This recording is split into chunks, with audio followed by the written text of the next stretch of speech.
Hi, thank you for joining me for the 2015 Oregon Specialty Crop Block Grant Program Concept Proposal Overview, where you will have the opportunity to learn a history of the program, the eligibility requirements, priorities of the Oregon program, and a little information about the specifics on completing a concept proposal. I am Shannon Brubaker, your program manager for the Specialty Crop Block Grant Program here at the Oregon Department of Agriculture. On the screen, I've given you my telephone number and my email address. In addition to that, I've given you our website. The website houses the information necessary to have our program requirements, as well as our concept proposal form. Please visit it for the specifics regarding our program.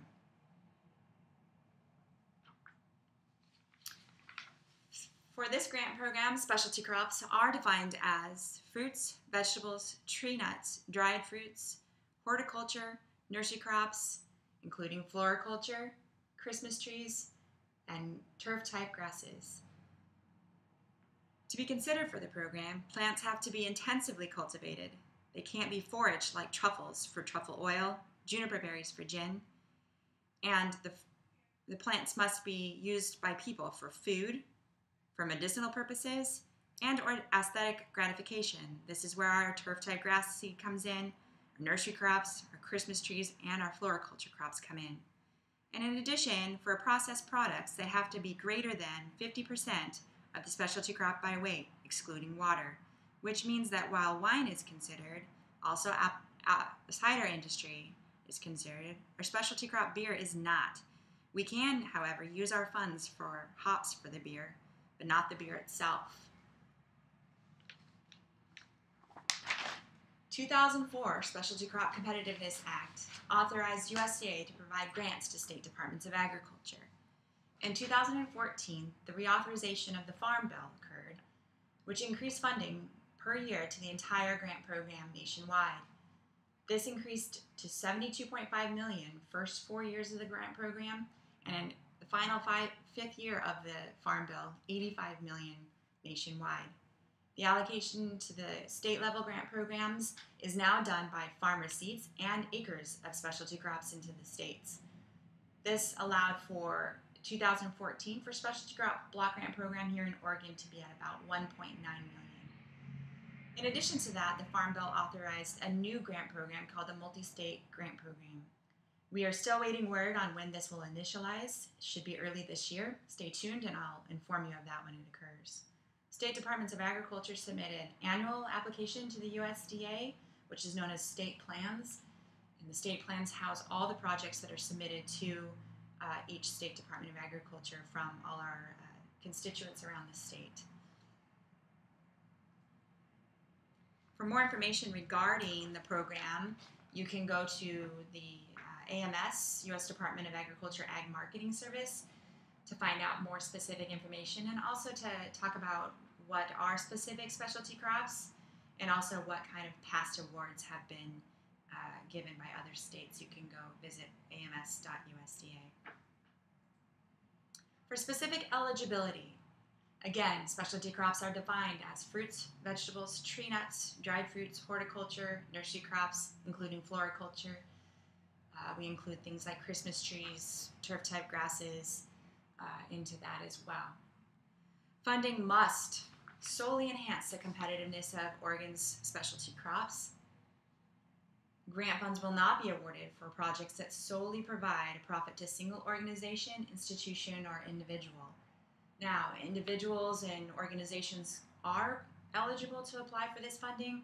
However, they must exhibit within the project how the project enhances the overall benefit of specialty crops here in Oregon. Eligible entities include nonprofits, for-profits, government entities, including tribal governments and colleges and universities. Policies and requirements. Now, generally speaking, in the past, we've given you specific policies and requirements based on whether you're a tribe or you're a college or university, not-for-profit or so forth. However, recently the Office of Management and Budget has streamlined all the circulars into what's known as the Uniform Administrative Requirements, or also known as the Super Circular, we are advising all entities to take a look at that super circular. I've given you here on the screen a link to that super circular. It's known as the 2 CFR 200, or you can look it up as Super Circular Uniform Administrative Requirements. That guidance went into effect at the end of December. You can also go to COFAR and click on Frequently Asked Questions for specific sections. Universities and colleges have very specific requirements that have changed. Probably want to take a look at that. We advise everybody to just kind of become familiar with the new cost principles, restrictions, and requirements that are under this. If you get invited into the full proposal phase of our proposal, we will be giving you specific sections within it. But please take the time to read through this. Boring reading, I recognize that, but just want you all to become familiar with the new set of cost principles and audit requirements and so forth. All right, I am going to point out a few specific areas that are restrictions and limitations that we want to be sure you're aware of. Our funding does not pay for capital expenditures for special purpose. We do pay for capital expenditures for special purpose and purpose equipment with approval on those. Special purpose equipment would be lab equipment. It has to be very specific to that, so give me a call if you have any questions on that. We pay for all travel with approval. Clearly with foreign travel, you have to have approval on that. And this is something to note. Promotional campaigns must be specific to what you're growing or what your campaign is about. For instance, here I've given the example of XYZ grown watermelon is an acceptable campaign, whereas something generic like XYZ grown is generally not promoted by this. Same is true with increasing producer sales of grown fruits and vegetables. You can't just do a locally grown campaign, so we want to be sure we're very specific to what we're talking about. Rental costs for buildings and equipment will be covered under this as long as you give a specific reason for why that's a necessity. So the rental cost has to be associated directly with the project. A few more examples of restrictions and limitations. We no longer cover coupon and incentive redemptions. Grant funds cannot be used for political or lobbying activities, for legislative or any of those types of things. Grant funds cannot be used for costs associated with use of trade show, meeting rooms, displays, demonstrations, exhibits, and the rental of space for activities that do not solely promote specialty crops. So let's say you are a commission for, let's just use Raspberry Blackberry Commission, and you are going to a trade show. You are going there solely to promote the raspberry blackberry industry. If you're an entity like the Oregon Department of Agriculture and you're going to that same trade show, your purpose as the Oregon Department of Agriculture is to promote all of Oregon agriculture. You have to be able to tell within your project the purpose of why you're going there and who are you taking with you. So, because you're general agriculture. If you have a specific commodity that you're promoting, you are able to spend these funds for that purpose. But if you're general agriculture, then you have to be very specific for the reason that you are going there. This goes for not only paying for the trade show, but for the travel associated with that trade show. So if you have any questions about that, be sure to call me. These funds do not pay for indirect or overhead costs. And as a reminder, all that's produced from this is part of the public domain. Okay, so let's talk a little bit about the Oregon program. Generally speaking, we receive 1.5 to 1.9 per year, million per year. That's the history of the program. Our project, per project request is baseline of $25,000 to $100,000. So the lowest that we'd like to see come in is $25,000. The highest is $100,000. Again, eligibility. We've gone over that a little bit earlier. So as an eligible entity, sorry, I lost my notes.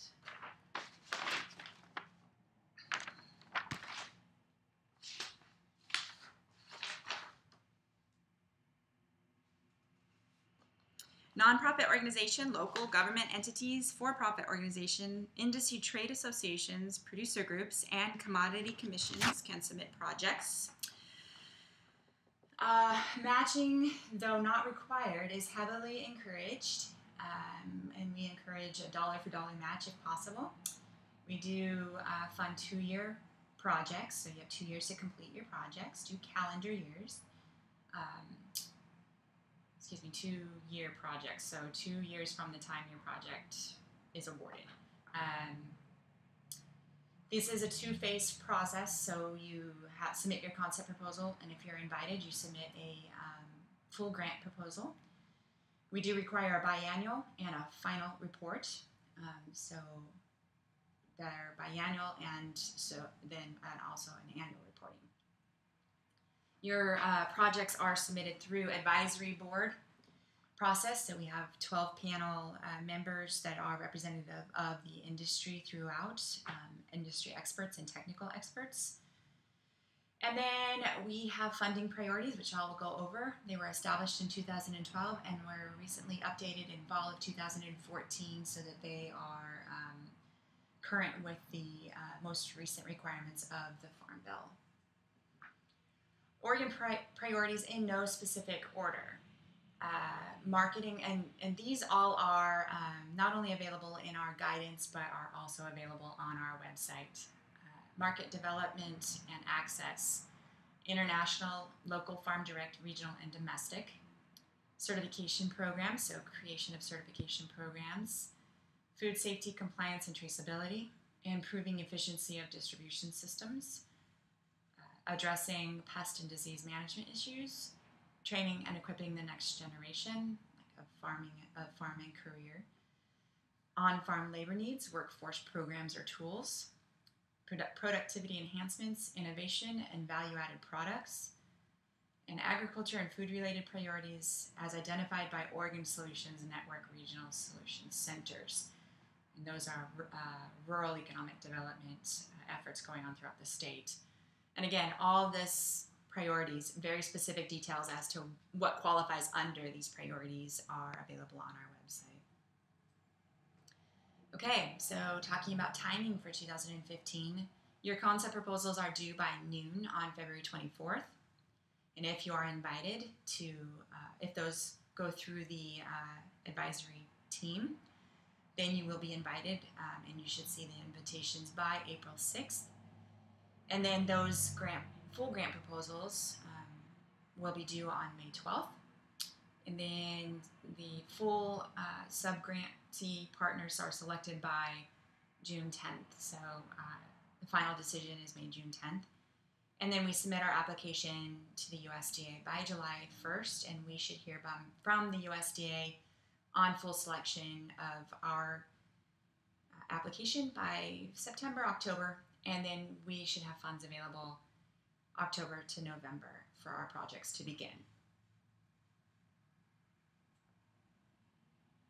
All right, so talking a little bit about the concept proposal requirements, and then I'll actually open the proposal template so everybody can see it. You must use the concept proposal template that we provide to you. It's available on our website. It is in Microsoft Word format. We are allowing up to 6 pages plus the cover page. This does not include your support letters, so please send as many support letters for your proposal as you can. Yes, you can submit multiple proposals. However, you may be asked to, you may only be invited for one of those multiple proposals that you submit from into the full proposal phase. Submit this via our FTP location, which the FTP site is located on our, FTP link is located on our website, which is here. The concept proposal required sections is a cover page, a project purpose, potential impact, work plan, measurable outcomes, and then your budget section includes a budget grid, budget narrative, which is brief narrative, and then attached to the budget narrative is your matching information. And just to give you a snippet of what our concept proposal score sheet looks like, we have updated it so that certain sections have kind of like type areas being scored so that they are in the same hierarchy, so to speak. Okay, so does the project meet overall priorities, specialty crop priorities? Does the project fit into one or more of the funding priorities? Does the concept paper outline how it fits within those priorities? So overall, how is this? Does it meet our priorities? Active participation from the industry, and then it points out, does the project demonstrate how it increases the competitiveness of specialty crops? Collaboration and cooperation, does the project include partners across sectors? And then active management, and then so on and so forth.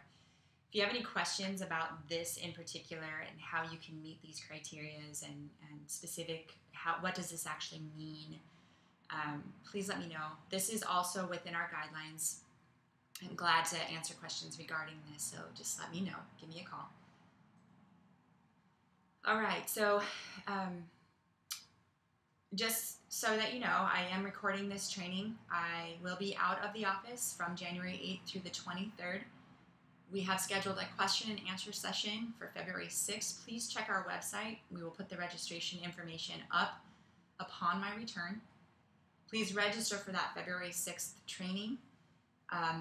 It'll be a brief overview once again, and then I'll be available during that time period for a live question and answer session. It was very successful last year doing it this way, and I hope to be successful again this year. So again, I will be unavailable to email and phone calls from January 8th through the 23rd. I apologize that that's how this is. It's the most time sensitive for you all. However, for me, it happens to be the best time for me to get away for a little bit. So January 8th through the 23rd, unavailable and out of the office. However, back in the office and available for question and answer session February 6th. Watch the website for registration, and I will notify you when it's available. So again, my contact information here on the screen. I am going to open up now and show you, close this off real quick, and I'm going to open up. This is what the guidelines look like, and again, they are available on our website, program guidelines. Please read them. Very important information here. You want to read this, make sure that you're cluing into this. The last section gives you, make you guys dizzy, allowable costs, unallowable costs, and restrictions. And again, a link to the uniform guidance. Highly recommend that you read it. Also, we've included in here a somewhat inclusive list of what are specialty crops. And so that's useful. Take the time to download this program guidelines. It's on our website, and that will be useful for you. Opening up now to our concept proposal application form.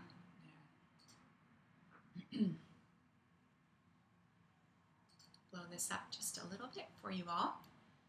Okay. We have, this is just the basic cover there. Instructions on how to submit this and what exactly format it is. These are your instructions pages. So when we say remove this instructions page prior to submitting your proposal, remove everything in front of this cover page. This is your cover page. You will insert the name of your applicant, organization, and name, your ODA grant requests, cash match, all basic type in here sort of information. Okay. These are not checkboxes. I wish they were, but you can put an X in front of it and fill that out. And then when we say list them, you're actually going to highlight this and you're going to say blueberries.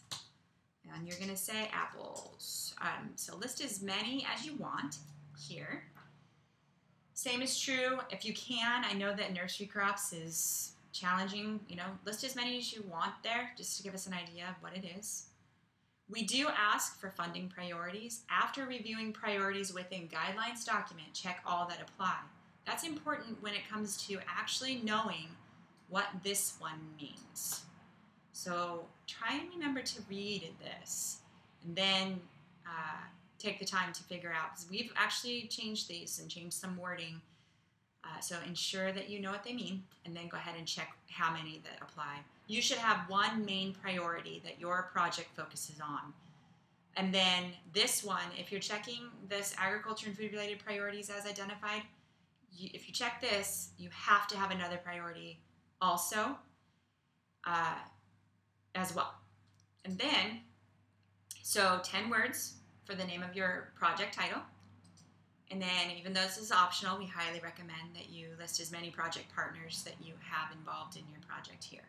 This is your cover page, not included in the total 6 pages of your concept proposal. This is an addition. This begins here, where it says project purpose, begins your 6-page count. Answer these questions. You can, and if you want, I prefer you to begin to answer your question here. You can do that. I'm okay with that. It's useful.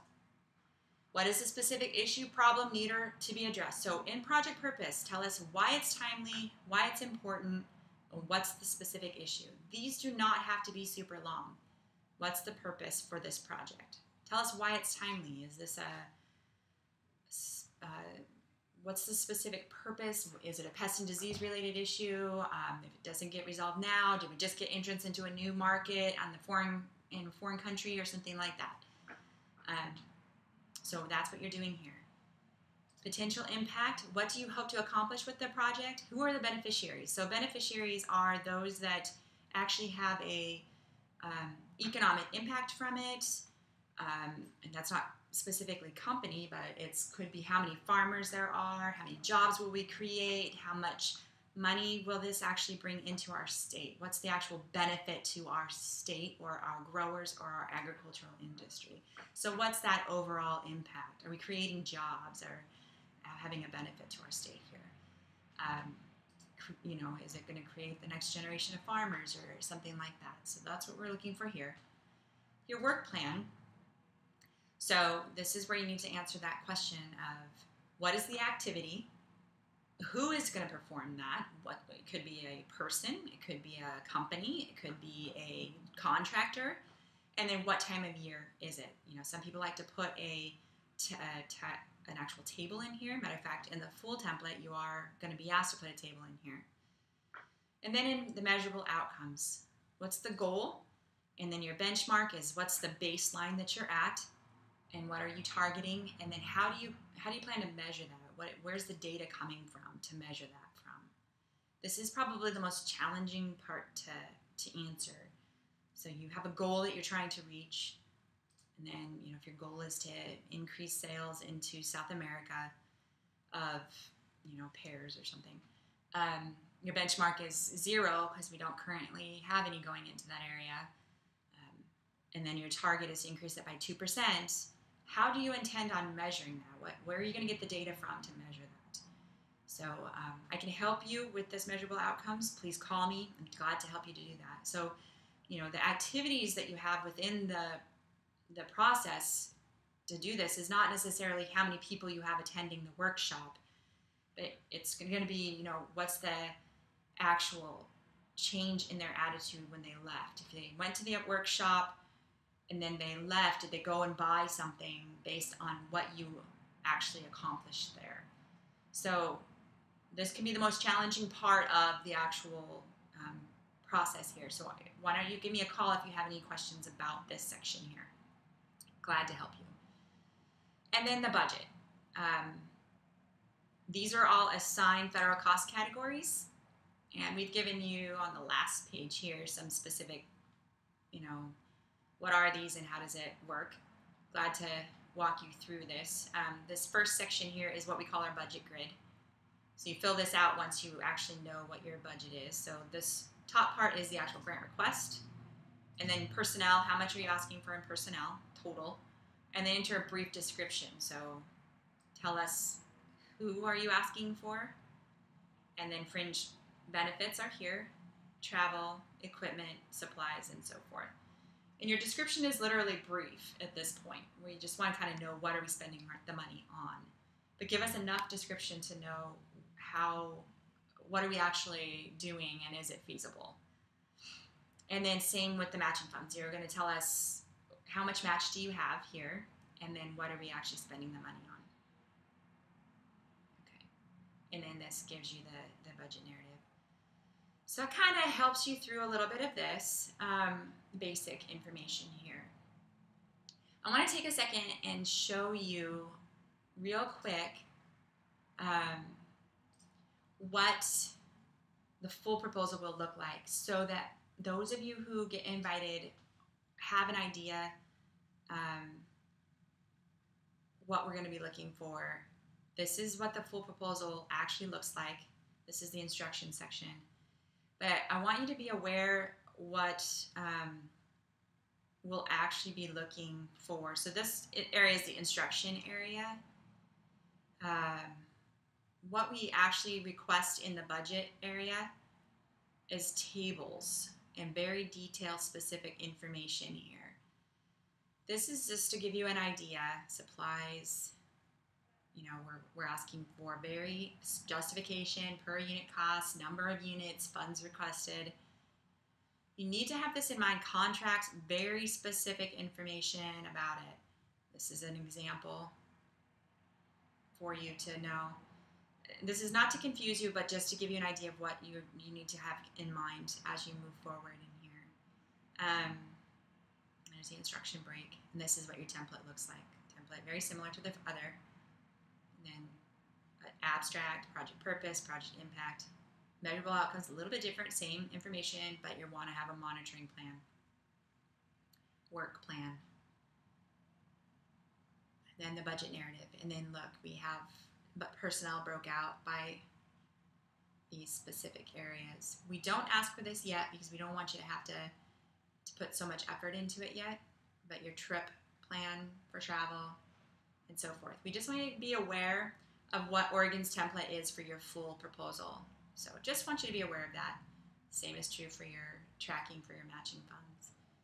Okay, folks, that's all. I just want to give you a little brief reminder that I am out for the time period of January 8th through the 23rd. Be returning on January 26th for questions. So thank you so much for all your time, and Happy New Year.